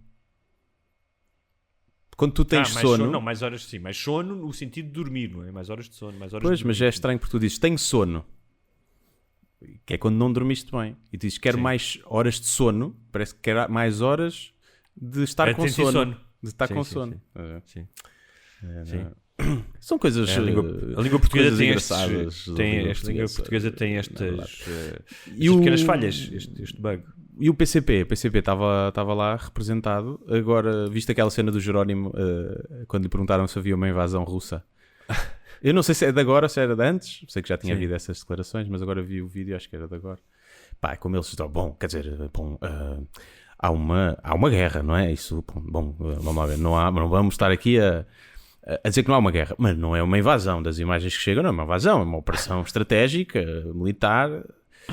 E eu só me lembrei que, tipo, imagina, alguém do PCP se viola uma mulher, não é uma violação, é uma operação, não é uma invasão, nem uma violação, é uma operação estratégica sexual. Não é? Desculpa, ou seja, eu não invadi, não violei. Não, quer dizer, houve penetração à força. Houve. Isso não vamos negar, que eu até tenho aqui vídeos. Até tenho aqui vídeos e houve realmente. Agora, foi uma operação estratégica porque ela também, tal como a Ucrânia, né, estava-se a pôr a jeito. E sabes que o PCP está a dar muitos tiros nos pés, não é? E o PCP com esta brincadeira nas próximas eleições é como o CDS, desaparece. Pois. Mas sabes que eu acho que pode dar a volta. Eu não ia falar disto, mas agora que tu falaste, vou falar. Que é há uma tendência, ou seja, se a economia piorar, se houver uma crise na Europa, se a guerra se alastrar, vai haver uma tendência para os extremos se alastrarem também, à esquerda e à direita. Atenção, isso já aconteceu nas eleições francesas, vai acontecer noutros países, porque sempre que há alturas de crise, não é? Normalmente os extremos tendem a colher mais a insatisfação. E esta cena toda deles não estarem presentes no Parlamento, o discurso do líder parlamentar, a questão é, eles têm todo o direito de fazer isso. Claro. Eu acho que é completamente errado do ponto de vista, ou seja, acho que os argumentos deles são, não fazem sentido. Tu até podes dizer, mas a Ucrânia não é uma democracia perfeita, porque não sei o que, isso não interessa nada neste momento, não interessa. E o Zelensky tem interesses, porque sim, o gajo está numa guerra, claro que tem interesses. A cena é, houve um país que invadiu outro, estar a falar disso sequer é absurdo. Sim. Mas eles têm o direito de não estar lá, não é? Olha, cá está, foi o país que fez o 25 de Abril, tem o direito de não estar lá e ter os lugares vazios. Como o Ventura tem o direito de sair quando se tocou o grande Vila Moreno no Parlamento. Ou de não ir a montes de votações, nem montes de dias, ou não ir, simplesmente faltar bué de dias. Né? No Deus, Pátria e Família, idealizado pelo Ventura antes do 25 de Abril, tu não podias sair da Assembleia Nacional se o Salazar estivesse a discursar. Sim. E na União Soviética do Stalin também não podias sair do Politburo essa é a diferença, eles podem fazer isto, não é? E o PCP tem levado muita pancada, mas pronto, ainda bem que é assim. Eu estava a pensar que era na democracia cabe a ortodoxia deles, não é? No contrário é que não cabe, na ortodoxia não cabe a democracia, mas isto pode dar a volta, que é, eles estão aí, estão a ser tão ortodoxos, que vai haver um momento, eu acho que pode haver esse momento, se as pessoas realmente cansarem da guerra, aquilo que nós já falámos, não é? Se daqui a uns tempos começar a afetar realmente o bolso, já estás farto de ver merdas na televisão, já não há bandeirinhas da Ucrânia cá fora, não é? Os teus filhos já não fazem desenhos. Mas se escalar, imagina, se escala e se a Rússia começa a usar armas piores ou se isso evolui para outra guerra, e se começa a haver mesmo um genocídio, aí o PCP perde força, não é? Que é tipo, até a malta fica tipo, malta, então mas eu estou a matar toda a gente. O que estou a dizer mas o PC, ou seja, a guerra... Vai haver um momento em que a guerra não vai ter a hegemonia do espaço comunicacional como tem hoje. Vão começar já é só o resto, já é a economia, já é isso. Sim. E quando o PCP vier dizer, mas estão a ver, nós avisámos, a guerra, não sei o quê, vai haver gente que vai esquecer-se. Talvez. Vai esquecer-se disso. Eu acho que faz falta o que eu quero dizer as franjas, às vezes, as franjas podem estar... aquilo que eles chamam de coerência, que muitas vezes não é coerência, não é? É ortodoxia, pode levá-los ao limite de quase desaparecerem, mas também, se eles sobreviverem, também pode levá-los depois a crescer. Estás a perceber? Sim, talvez. Eu acho que faz falta um partido mais de esquerda. Faz falta um partido mais de esquerda. Mesmo extrema esquerda. Faz parte de um partido meio antifa, em que a líder parlamentar é alguém não binário de cabelo azul. E faz falta isso. Isso era a delícia do Ventura, não é? Isso era fixe. E que grita, sabes, na Assembleia, dão aqueles gritos que aquelas que vão para a rua gritar. Não fala, não discursa. Ela, quando dá o tempo, e agora tem a palavra a senhora deputada Joelison, e ela grita só durante um minuto. E isto foi o meu protesto. E porquê que é uma mulher, Guilherme? Não, eu disse que era não binária. Não binário. Então é... Joelison. Dá para as duas. Olha, a Joelison, o Joelison. Ok. Olha, por falar nisso, lá nas mensagens também houve uma pessoa que escreveu todos. Não sei o que, liberdade para todos.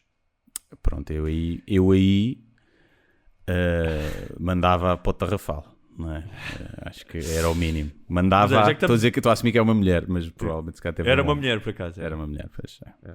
Mas por acaso, uma mulher, quer dizer, mulher foi eu que identifiquei, mas se calhar estou a cometer se calhar não se identifica com mulher, atenção. Sim. Mas tem já que estamos a falar dos extremos, decidir... eu acho engraçado que era o Ventura, não houve o grande Vila Morena. Mas aparece lá com um cravo azul ao peito. Acho que foi um cravo azul que ele apareceu, não foi? Uma merda qualquer ao peito. Não vi. Já não vejo Ventura. Ventura Posso estar enganado. há muito tempo e sou mais feliz com isso. Mas ele, sabes o que é que ele mandou fazer agora? Mandou distribuir pelo gabinete dos deputados fotografias dele, tipo a Salazar ou a Kim Jong-un. Sabes que todos o Hitler também tinha, todas as ditaduras têm a fotografia do líder, não é? Nas quadras, nas escolas. Aposto que o Ventura as autografou. Aposto que tinha a assinatura dele. E o que eu estava a dizer, porque fala-se muito, ele é um oportunista, Ele é um oportunista, já todos sabemos isso, mas, e como nós vimos aqui até com os exemplos do Sócrates, o poder molda-te, ou seja, o poder é como os choques elétricos, transtorna a tua personalidade. E quanto mais tu vives nesta dissociação da realidade e achas realmente que és um líder escolhido por Deus e que vais mudar Portugal, tu começas a acreditar nessa merda. Sim. É possível. Olha, vamos fechar. Vamos fechar, sim senhor. Que temos uma hora e eu também não tenho muito tempo. Sim. Não. Queria só deixar aqui como sugestão. Tens sugestões ou não? Eu tinha falado já do Super Pumped, acho eu, da história do gajo da Uber. Sim. Está na HBO. E acabei de ver ontem o The Dropout, que está na Disney, que é sobre a história da Elizabeth Holmes, que foi uma gaja que fez uma startup nos Estados Unidos com 19 anos e que era a mulher mais nova do mundo, bilionária mais nova do mundo, acho eu. Chegou a valer 5 mil milhões, ela, e era tudo esquema. E enganava as pessoas e é uma história que eu já conhecia, já tinha ouvido falar, mas coisa. E entra a Amanda Seyfried, sei lá como é que ela se chama, que faz um bom papel e que ela é lindíssima, não é? E é sempre um regalo para a vista. Muito bem, olha, eu tenho a aconselhar o livro Nome de Mãe, que é uma coletânea de contos que já está nas livrarias, é um bom presente para agora, para o Dia da Mãe, e que são vários autores, tem o Anjaki, o João Tordo, o Mário de Carvalho, estou lá eu também, descobri uma poeta, chama-se Alice Neto de Souza. Ela é negra, tem 28 anos e ouvi um poema dela, está no YouTube, podem ouvi-lo. Ela disse-o chama-se mesmo Poema, que tem a ver com o lápis cor de pele, porque ela conta a história de quando na escola primária lhe disseram eu utilizei o lápis cor de pele, não é? Sim. E é um poema extraordinário. Se procurarem no YouTube pelo nome Alice Neto de Souza, eu julgo que é o segundo vídeo que aparece. Vem logo, é um vídeo da RTP África, tem lá o... E é um momento, são 2 minutos bem passados. E já que estamos a falar de poesia... Acho só um bocado de falta de criatividade chamar-lhe poema. Vou já aqui dizer, não é? Como é que isso se chama? Poema, que se foda. Mas, eu pensava que o poema se chamava Lápis Cor de Pele, que era interessante. Ou Cor de Pele só. Cor de Pele. Ou Pele só. Qualquer título era melhor. Música, não é bem música, mas música do FMI, do Zé Mário Branco, que é realmente extraordinária. Ouço muitas vezes. E fez-me lembrar um bocado o Gandim. Ou o Gandim fez-me lembrar o Zé Mário Branco, no sentido em que é o uso da palavra, não é? Para tocar em temas que vai desde o coloquial a referências mais eruditas. E é realmente, acho que é uma peça da cultura do século XX. Ouço muitas vezes. O meu ciclo da vida vai buscar um bocadinho. É uma das inspirações. Foi por isso que eu digo isto com forma de elogio. Aliás, tem lá uma referência numa das transições que diz: quero ser feliz agora, quero ser feliz, porra. É dele. Por falar nisto, acho que o Dillas tem um novo disco. Tem. Acho que tem, mas não ouvi ainda. Falamos para a semana. Então, já sabem, até para a semana. Até para a semana. Até já. Ora, então mais um episódio extra semanal, desta vez feita tudo com aquela voz para dúvida e persistência dos sintomas, consulte o seu médico farmacêutico. É para ser rápido, porque é assim que as pessoas ouvem já, não é? Algumas 1.5 ou 2. Nós devíamos fazer dizem que ouvem o nosso podcast assim, não é? É isso. Nós devíamos fazer o upload já 1.5 só para foder essas pessoas. Para eles terem que atrasar. Por mim, tudo bem. Olha, vamos tentar despachar então aqui as perguntas que estavam aqui desde a semana passada, que já eram várias, já vamos para o 5º programa. Também pode ser relato de futebol. Sim. E a bola está agora do lado. Vai. Carlos Abreu. Olá, Guilherme e Hugo. Vamos ver se despachamos isto. O Carlos Abreu pergunta-nos... ele diz, Hugo, infelizmente não comprou o meu carro. Deve ter sido ele que me contactou no Instagram sugerir-me comprar o carro dele. E por isso ele diz que se vê obrigado a deixar de ser patrono. Pronto. Ok. O meu eu não quis ele comprar. 200 paus. Estou já a avisar. Está parado na oficina. Aquele teu carro que depois gripou? Está morto. Está a 200 paus. Se alguém quiser, eu vendo. Ele diz, pergunta para os dois. Tem o vosso dinheiro em moeda flat ou fiat? Flat? Será? Não sei, não percebo nada disto. É fiat. Ou em assets? Se sim, quais? Eu acho que ele... Primeira pergunta, eu acho que ele tem muita consideração porque a minha cultura financeira... Para já, ter dinheiro suficiente para ter assets, como ele diz, não é? Portanto, ele não sei o que é que ele acha que é a nossa vida financeira. E depois, eu sou um bocado nabo na questão financeira. Sim, não, eu tenho tudo... Está no banco, dinheirinho. E depois tenho 10% da minha fortuna está em criptomoedas. É isso. Não tenho mais assets nenhuns. Nem percebo nada disso. E mesmo criptomoedas percebo pouco. Está lá para ver um dia. Tenho alguns NFTs, também comprei. Eu posso estar a dizer alguma barbaridade, não é o que eu domino mais. Tenho amigos meus que têm criptomoedas. Mas tipo, em algum momento um Bitcoin valeu 1 euro. E agora não sei quanto é que vale, mas tipo, vale 30 mil euros. Sim, se tu tivesses já há uns anos comprado uma merda, tipo, imagina, 100. Sim. Eu vi um gajo russo no outro dia a dizer, não, tipo, eu comprei tudo, comprei casa, comprei carro, porque não houve uma altura, comprei criptomoeda e agora... Sim, e eu lembro-me daquilo, nem valia 1 euro, valia cêntimos. E eu me lembro ver aquilo a surgir e eu pensar, tipo, vou comprar. Devia comprar ou não sei o quê. Só que eu depois estava muito ligado à Deep Web, as transações na Deep Web e não sei o quê. E houve uma altura que eu andava mais a ver isso, ou a explorar, nunca comprei nada. Mas pensei, mas passou-me. E depois fui pensando, estava aquilo já a $100, eu devia comprar. E pronto, agora está nos 40 mil, ou 50, não sei quanto é que está agora. E a verdade é que muita gente enriqueceu com isso. Muita gente também perdeu dinheiro. Houve aquele gajo que é o gajo que é a pizza mais cara do mundo. Que o gajo perguntou na altura se podia pagar a pizza em bitcoins. Sim.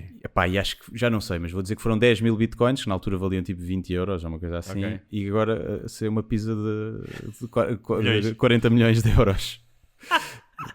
Mas repara, se calhar estou a dizer alguma barbaridade e peço desculpa, mas o dinheiro obviamente também é uma convenção, o dinheiro que nós utilizamos, não é? Mas tipo, essa riqueza criada é do nada, é meramente especulativa. Algumas sim, outras não. Outras têm uma aplicação, tens moedas que têm a tecnologia por base, tem uma aplicação prática. E são essas que normalmente, e que as pessoas apostam mais para o futuro. Há outras que são meramente especulativas e que valem aquilo que as pessoas... É como a arte, não é? A malta está a vender NFTs. Imagina, há uma cena que é os CryptoMonkeys, que são bonequinhos digitais feitos que estão a ser vendidos por 10, 20 milhões. Sim. E aquilo é como um quadro, né? Também o quadro, é que o quadro em branco não sei quem há de valer 20 milhões. E é um bocadinho essa bolha, deve ser usado muito para lavar dinheiro ainda, né? Como é usado no mercado da arte contemporânea, da arte, não só da arte contemporânea. Mas há muitas que têm aplicações práticas, muitas moedas, existem centenas. Dito isso, o Carlos Abreu pergunta-te, Guilherme, se acreditas no potencial da blockchain para revolucionar o futuro do sistema financeiro? Ou aplicado a outras coisas que não acredito. Eu não sei, apesar das minhas bases, sei que blockchain não é o que o Miguel Sousa Tavares disse na altura, que era bloquear em cadeia, que era para bloquear fake news. Vem mesmo do nome, bloquear, e não, é uma cadeia de blocos descentralizada. Sim, é um sistema de segurança e de identidade, não é? Ou seja, que autentica uma coisa, certo? É uma das coisas que tem, sim, é uma das coisas que tem. Mas pode ser usado para montes de cenas. Para o sistema financeiro, eu tenho algumas dúvidas que os poderes instituídos consigam, ou isto vai tudo abaixo, ou então aquilo vai ser absorvido já vais ter muitos bancos a aceitar criptomoedas, ou seja, a ideia daquilo é não ser regulamentado, não é? Por isso é que e ser livre. Eu acho que vai ser muito difícil manter-se assim. Agora acho que vai ter aplicações em várias áreas que vão revolucionar muita coisa. Não sei se o sistema financeiro ou não, mas não percebo o suficiente de finanças. Não percebo o suficiente, não percebo nada.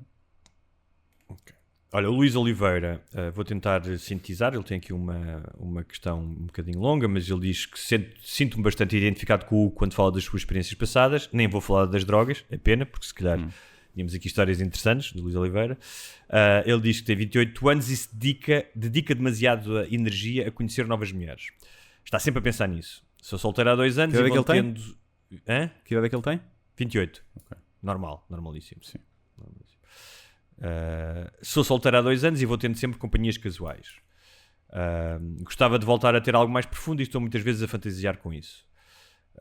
No entanto, sinto que criei uma certa resistência ao compromisso. Pelo menos acho que... O que é que ele diz? Sinto que tenho sempre de conhecer mais porque a que me fará sentir algo especial ainda é desconhecida. É uma vontade que parece insaciável. Ainda que a pessoa seja interessante, se eu não sentir super entusiasmo, descarto imediatamente a hipótese do compromisso. Bem, aqui já há várias coisas para analisar. Primeiro, isto não é o Dr. G. Só estamos aqui. Deve ter enviado para o Dr. G, não teve resposta. Mas isto não é sexual, não é? Isto é emocional. Mas o Dr. G faz muitas dúvidas também emocionais. Então. É verdade. Queres começar por tu ou... Epá, não tenho muito a dizer. É tipo, aproveita, pina. Se as pessoas com quem tu estás não te puxam a ter algo mais, é porque se calhar não vale a pena para ti. Agora, claro que ele pode ter um bloqueio contra e medo do compromisso. Mas eu acho que não há muito a fazer, não é? Malta que tem medo do compromisso vai-se obrigar a estar comprometido com alguém. Sim. Não. Sim. Vai ter que conhecer pessoas e se calhar é dar um bocadinho de oportunidade às pessoas para as conhecer, não descartá-las logo e tentar perceber se aquela pessoa tem mais alguma coisa. Ou tentar imagina, a malta que não tem namorado, muitas vezes o que é que faz? Pronto, one night stands ou tem uma fuck buddy que vai aqui e ali, mas nunca fazem coisas como casal. Imagina, experimenta-se fazer umas férias com uma amiga colorida. E como é que se sentes a viver com ela uma semana? Sim. Ele aqui falou de várias coisas. Uma delas é, uma das coisas que ele coloca na outra pessoa, pode não ser interessante, pode haver outra. E a questão é, tu tens que ir descobrir o que é que te leva a não querer ter um compromisso.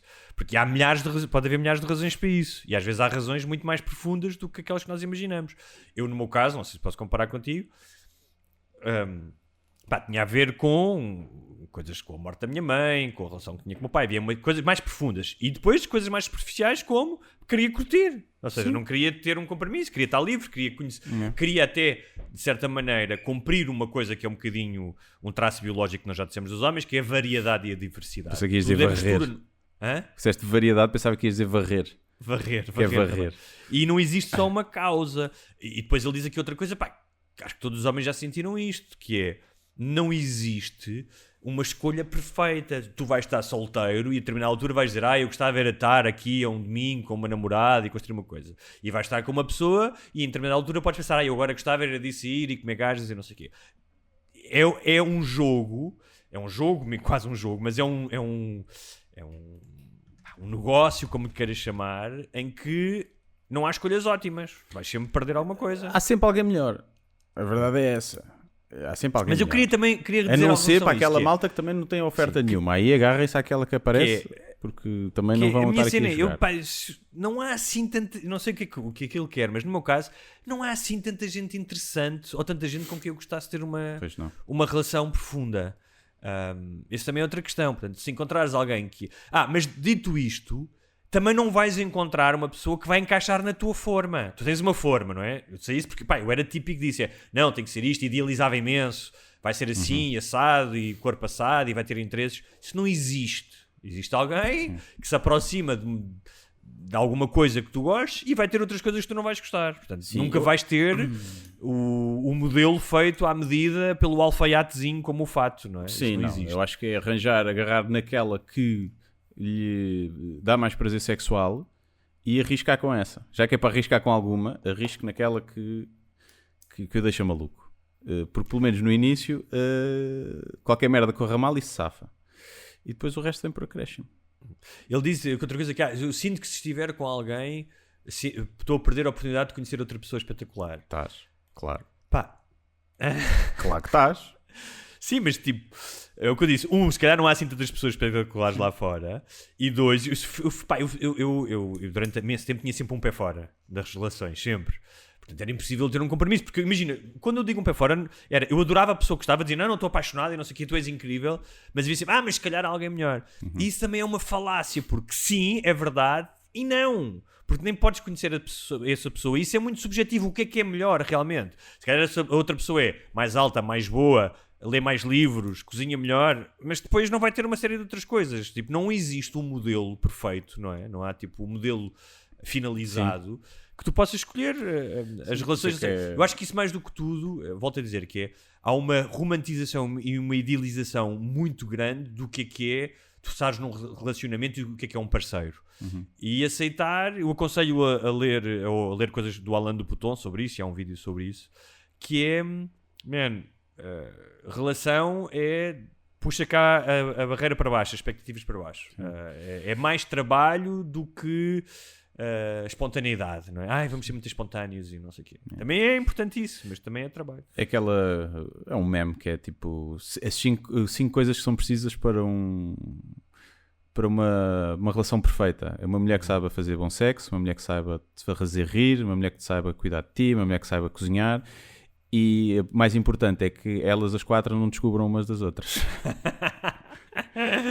E ele também fala aqui da escolha. É óbvio, e nós falámos disso no programa passado, quando tens bué da escolha, é muito mais difícil tu teres este tipo de insights que nós estamos aqui a fazer, porque há sempre alguém, não é? E depois, repara, há sempre a ilusão de quando estás a conhecer alguém, essa pessoa pode ser tudo aquilo que tu imaginaste. Quando tu recebes uma mensagem, tens a fotografia no Tinder, tens uma fotografia de uma gaja muito gira, com uma citação gira e manda umas mensagens giras, todo o espaço em branco que tu não conheces, tu preenches a partir daquilo que essa pessoa pôs lá e idealizas. Mas essa pessoa depois vai ser igual às outras todas numa série de merdas, ou seja, nas suas insuficiências. E ele diz que isto passa.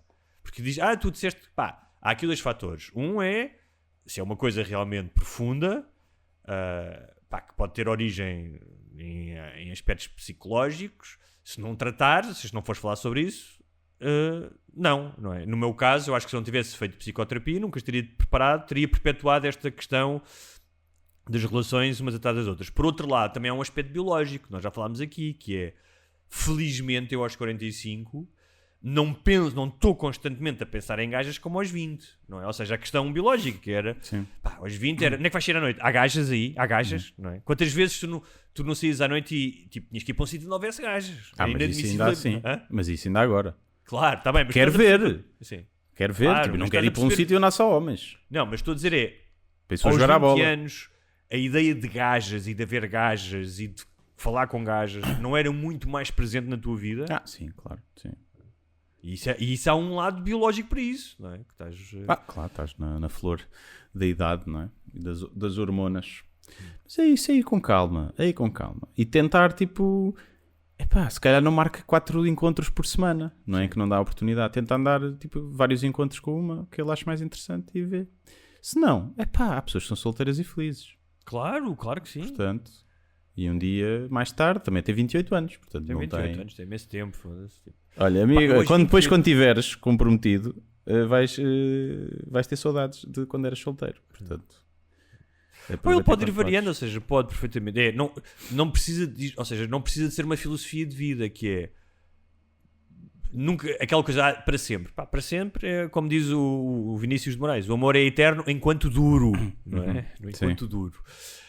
Que é, tu podes conhecer uma pessoa fixe e pensar, gostava se calhar de estar com esta pessoa mais tempo. Não tens de pensar que é para o resto da vida. E se calhar estás com ela 1 ano ou 2. As relações são perfeitas 1 ano.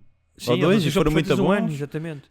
Nunca acaba, pronto. Agora, é verdade que, como tu dizes, se estiveres num ramo de que se torna um vício, eu tenho um amigo que está nisso, ele próprio diz, ele está a curtir o imenso, o gajo teve 7 anos casado, portanto está agora a tirar barriga de misérias.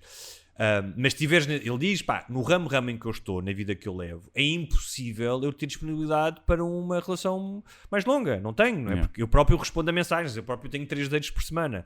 Ele tem consciência disso. Se tu tiveres esse estilo de vida, é muito difícil tu teres uma relação mais longa, não é? Não estás para aí virado. Pois, claro. Muito bem. O Duarte Veiga, algum livro do Dostoiévski que recomendem especialmente? Guilherme, já começaste a ler Os Irmãos Karamazov? Olha, então não comecei, está ali, e abri e ainda não li. Mas recomendo esse, porque parece-me muito interessante. Olha, eu recomendo o Crime e Castigo. Se bem que agora devíamos boicotar todos os escritores russos, não é? É verdade. A verdade é essa. Dostoiévski, não é? Tipo, invadiu a Ucrânia. Pois. Eu aconselho o Crime e Castigo porque quando o Dostoiévski escreveu quase como um crime, como um romance policial, ou seja, um romance de crime. É sobre um crime, depois obviamente fala sobre a culpa e sobre a moral, mas na altura era o que se poderia chamar, era uma coisa quase revolucionária / comercial, entre aspas, porque era um romance sobre um crime. Então acho que o Crime e Castigo pode ser uma forma interessante de ir para o Dostoiévski. O João Pedro diz: suponho que tenham a Zaya e a Amélia em apartamentos. Como é que são as vossas rotinas? Tenham um Beagle pequeno e destrói tudo o que pode. Beagles são fodidos. São muito requietos, mas depende mais do cão do que da raça. A rotina da Zaya é ir 2, 3 vezes à rua, tentar dar um passeio assim mais longo com ela por dia, mas ela está sempre a dormir. Eu sei que esteja alguém em casa, quando estou aqui no computador, ela está ali no sofá. Se eu for para o sofá ou assim, bem, pronto, e quer festas e de vez em quando vai buscar a bola, mas ela está sempre a dormir. Portanto, nisso não preciso de grandes rotinas e é completamente feliz. Claro, quando vou com ela para casas tem terreno, ela anda lá a correr toda feliz. Claro. Até ficar toda de rastros e dormir o resto dos dias. Mas é completamente feliz aqui em casa. Não tem mínimo de ansiedade, nada. Agora, há cães que precisam. Há cães, eu conheço uma pessoa que tem uma história, não conheço a pessoa em si, acho eu, já não me lembro quem é que me contou, que tinha um pitbull e que todos os dias antes de ir para o trabalho tinha que ir correr 2 horas com o pitbull para ele ficar em casa sem destruir nada e calminho. Então era a rotina. Ele diz, ótimo, porque né, o meu cardio está incrível, mas às vezes não me apetecia acordar às 6 da manhã para ir correr 2 horas. Pois é, como tu dizes, depende dos cães.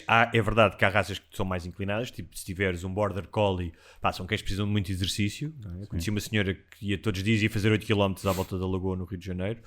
É verdade que quando os cães são mais novos também são mais ansiosos. E, por exemplo, a minha cadela nos primeiros 6 meses roeu algumas coisas, não rói nada há anos. Mas é rói-se às vezes.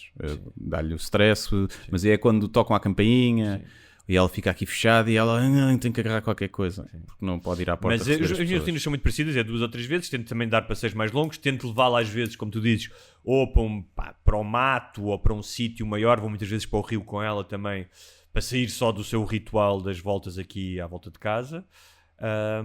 E depois é isso. E depois ela, os momentos altos dela do dia, obviamente, é ir à rua e...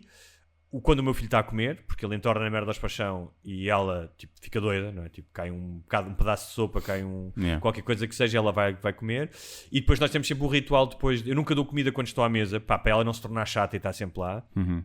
Mas ela sabe imediatamente, quando nós acabamos o jantar e começamos a meter a arrumar a louça, que é o momento dela. Então esse também é o momento, o que é que vai ser hoje? É o resto de quê?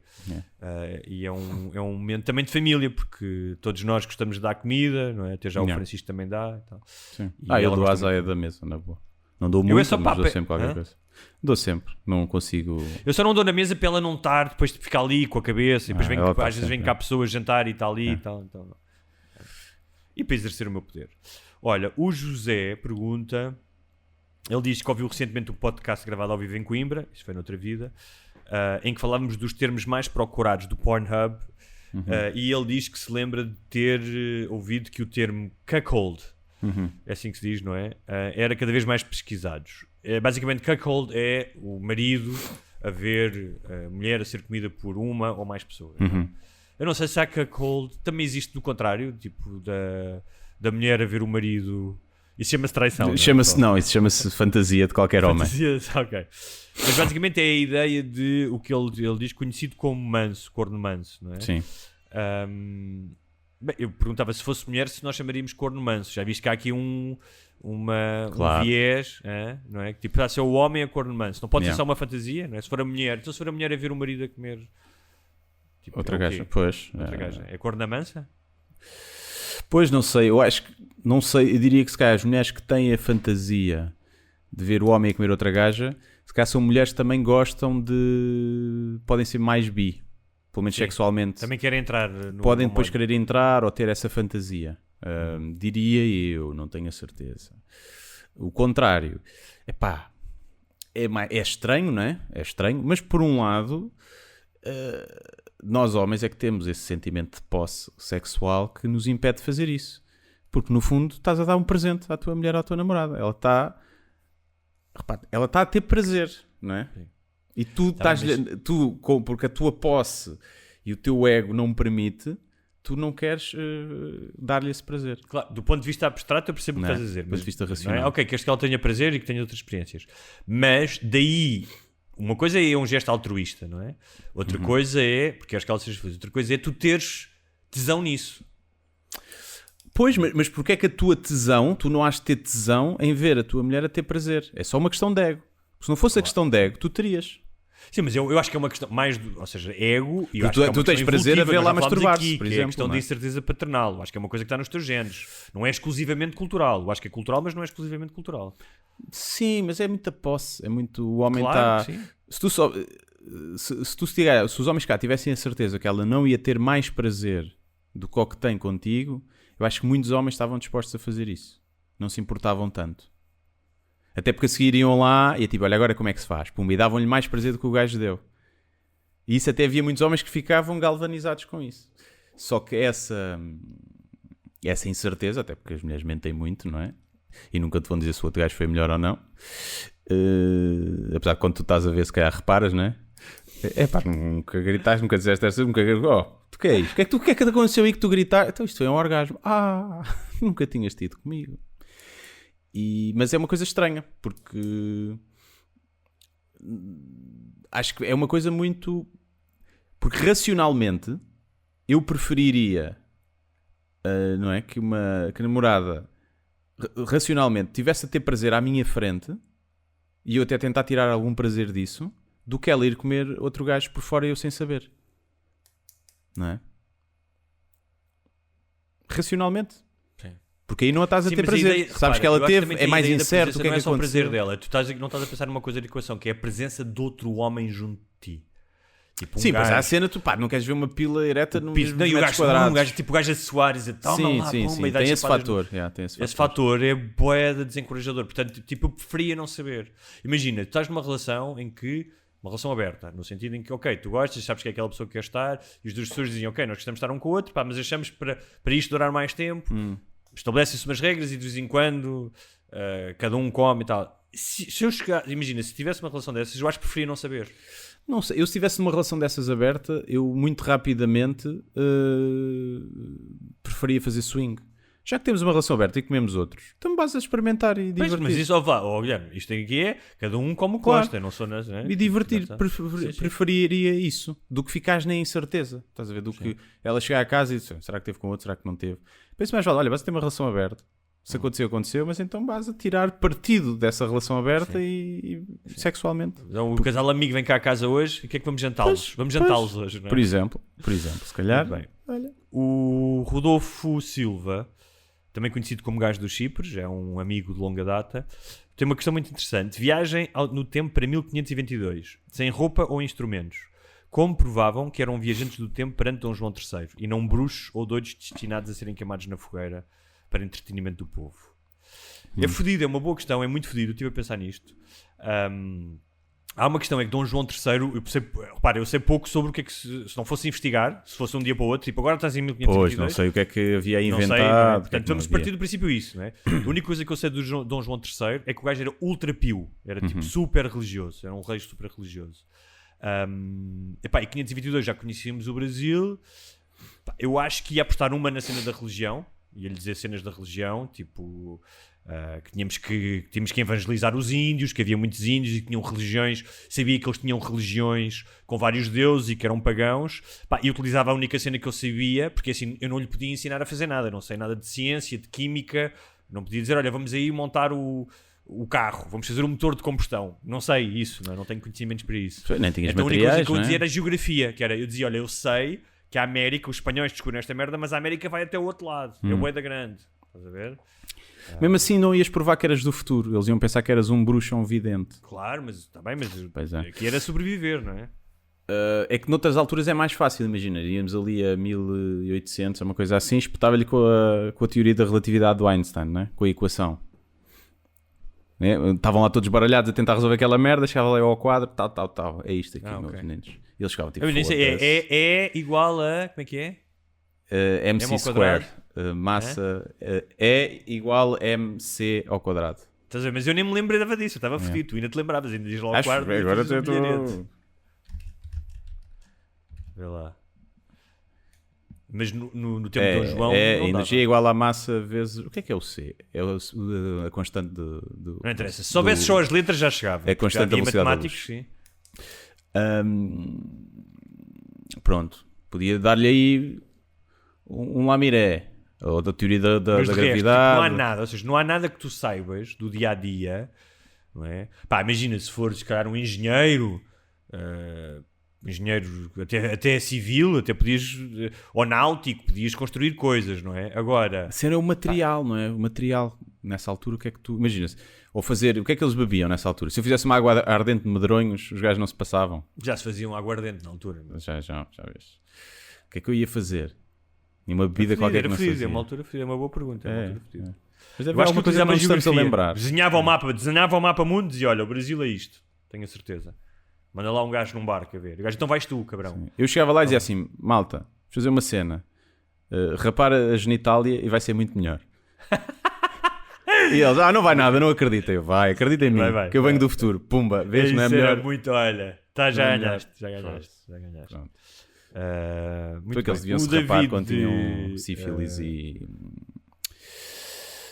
O David Gonçalves, temos aqui 2 Davids para terminar. Diz, olá aos 2, agora que o carro do Guilherme morreu e foi para o céu dos carros, não sei se foi para o céu, acho que está...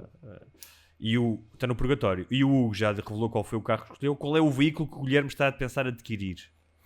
Não pensei. Eu ainda ontem disse, vou comprar um carro, o mais barato que eu consegui comprar, como desafio, imagina, 300 euros, e vou andar com ele até dar. Ok.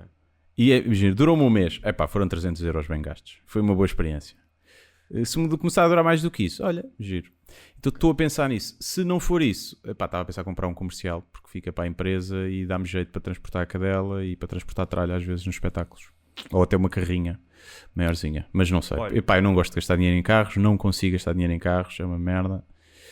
Mas para mim é impensável. Imagina gastar 20 mil euros num carro. Não consigo. Não... Porque não uso o carro. Se usasse, é uma coisa. Agora, como não uso... Estou semanas sem pegar no carro. Ou pego só uma coisita curta. Para terminar, quando começaram as vossas atividades profissionais, pergunta ao David Nascimento, como ganharam conhecimento e visibilidade? Algumas dicas? No meu caso foi, pronto, depois o blog na internet e no Facebook e foi escrevendo. Na altura eu lembro que punha aqui em alguns grupos de Facebook. Na altura o Facebook era diferente, não é? Não era só gente maluca nesses grupos. E se havia um tema que eu achasse que fazia ali sentido, tentava procurar e punha, mas nunca veio muito daí. Depois foi um bocado a insistência, a recorrência. E, o blog ser cuidado, tipo, ter escrito de uma maneira, tipo, até as chamadas de atenção, tipo, ter as sketches, as frases, as punchlines mais destacadas, perceber como é que o leitor vai ler um texto grande que não tens muita atenção, tens que o agarrar logo. E foi um bocado isso, cuidado com o conteúdo e a recorrência. Acho que acima de tudo foi a recorrência e depois há o grande fator sorte, não é? Das coisas começarem a bater, o pessoal partilhar e de quando tens cenas mais virais conseguires depois manter isso e surfar essa onda, porque o que não falta exemplos são malta que teve uma cena viral ou duas e depois ninguém os seguiu e não conseguiram capitalizar nisso. No meu caso, começou mais pelos meus pares, porque eu comecei por jornalismo. Então, primeiro, tipo, na redação onde estava, tive que trabalhar e mostrar que, tipo, que era relativamente eficaz naquilo que fazia e que as pessoas gostavam do meu trabalho. E depois, mesmo na escrita, foi um bocado a mesma coisa. Sempre muito trabalho, tentar chegar aos sítios. E só comecei a ter mais... nem poucas pessoas sabem quem é que assina os artigos das revistas e dos jornais, não é? Portanto, só comecei a ter mais exposição depois com os livros, um bocadinho mais. Já havia pessoas que liam as crónicas também, me conheciam.